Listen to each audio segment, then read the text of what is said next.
Little had Mrs. Dashwood or her daughters imagined, when they first came into Devonshire, that so many engagements would arise to occupy their time as shortly presented themselves, or that they should have such frequent invitations and such constant visitors as to leave them little leisure for serious employment. Yet such was the case. When Marianne was recovered, the schemes of amusement at home and abroad, which Sir John had been previously forming, were put into execution. The private balls at the park then began, and parties on the water were made and accomplished as often as a showery October would allow. In every meeting of the kind Willoughby was included, and the ease and familiarity which naturally attended these parties were exactly calculated to give increasing intimacy to his acquaintance with the Dashwoods, to afford him opportunity of witnessing the excellencies of Marianne, of marking his animated admiration of her, and of receiving, in her behaviour to himself, the most pointed assurance of her affection. Eleanor could not be surprised at their attachment. She only wished that it were less openly shown, and once or twice did venture to suggest the propriety of some self-command to Marianne. But Marianne abhorred all concealment where no real disgrace could attend unreserve, and to aim at the restraint of sentiments which were not in themselves illaudable appeared to her not merely an unnecessary effort, but a disgraceful subjection of reason to commonplace and mistaken notions. Willoughby thought the same, and their behaviour at all times was an illustration of their opinions. When he was present, she had no eyes for any one else. Everything he did was right. Everything he said was clever. If their evenings at the park were concluded with cards, he cheated himself and all the rest of the party to get her a good hand. If dancing formed the amusement of the night, they were partners for half the time, and when obliged to separate for a couple of dances, were careful to stand together, and scarcely spoke a word to anybody else. Such conduct made them of course most exceedingly laughed at, but ridicule could not shame, and seemed hardly to provoke them. Mrs. Dashwood entered into all their feelings with a warmth which left her no inclination for checking this excessive display of them. To her it was but the natural consequence of a strong affection in a young and ardent mind. This was the season of happiness to Marianne.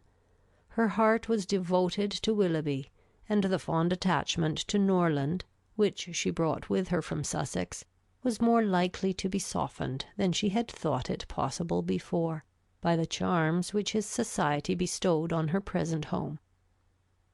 Eleanor's happiness was not so great. Her heart was not so much at ease, nor her satisfaction in their amusements so pure. They afforded her no companion that could make amends for what she had left behind, nor that could teach her to think of Norland with less regret than ever. Neither Lady Middleton nor Mrs. Jennings could supply to her the conversation she missed, although the latter was an everlasting talker, and from the first had regarded her with a kindness which ensured her a large share of her discourse. She had already repeated her own history to Eleanor 3 or 4 times, and had Eleanor's memory been equal to her means of improvement, she might have known very early in their acquaintance all the particulars of Mr. Jennings's last illness, and what he said to his wife a few minutes before he died. Lady Middleton was more agreeable than her mother only in being more silent. Eleanor needed little observation to perceive that her reserve was a mere calmness of manner, with which sense had nothing to do. Towards her husband and mother she was the same as to them, and intimacy was therefore neither to be looked for nor desired. She had nothing to say one day that she had not said the day before.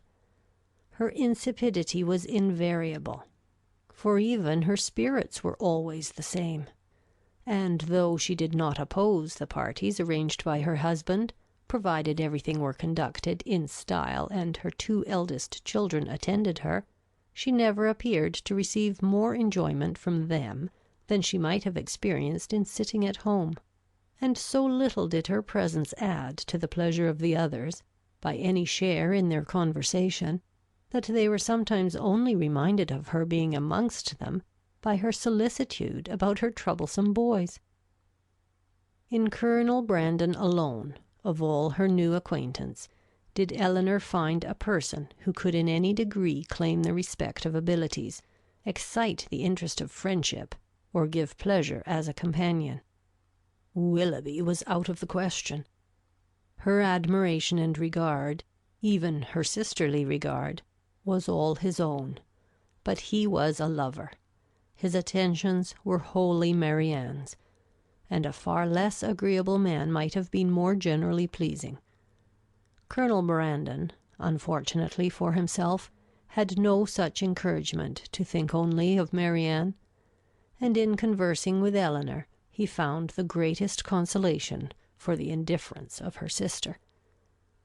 Elinor's compassion for him increased, as she had reason to suspect that the misery of disappointed love had already been known to him. This suspicion was given by some words which accidentally dropped from him one evening at the park, when they were sitting down together by mutual consent, while the others were dancing. His eyes were fixed on Marianne, and after a silence of some minutes he said, with a faint smile, "Your sister, I understand, does not approve of second attachments." "No," replied Elinor.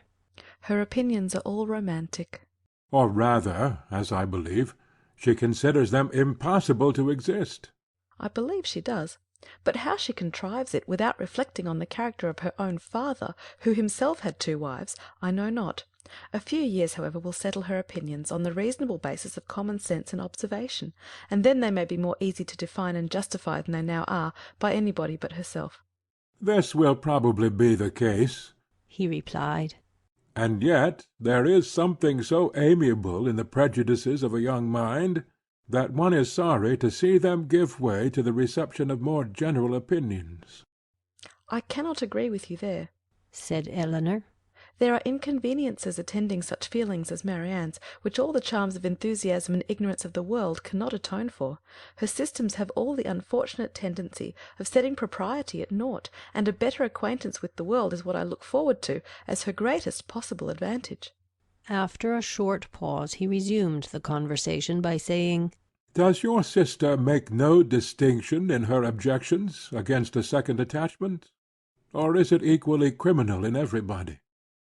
Are those who have been disappointed in their first choice, whether from the inconstancy of its object, or the perverseness of circumstances, to be equally indifferent during the rest of their lives?" "Upon my word, I am not acquainted with the minutiae of her principles. I only know that I have never yet heard her admit any instance of a second attachment's being pardonable." "This," said he, "cannot hold. But a total change of sentiments? No, no, do not desire it; for when the romantic refinements of a young mind are obliged to give way, how frequently are they succeeded by such opinions as are but too common, and too dangerous! I speak from experience. I once knew a lady who in temper and mind greatly resembled your sister, who thought and judged like her, but who from an enforced change, from a series of unfortunate circumstances—" Here he stopped suddenly, appeared to think that he had said too much, and by his countenance gave rise to conjectures, which might not otherwise have entered Elinor's head.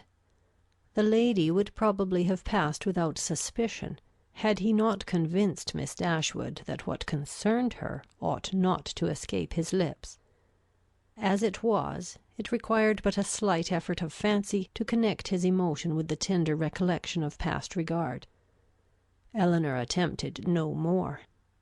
But Marianne, in her place, would not have done so little.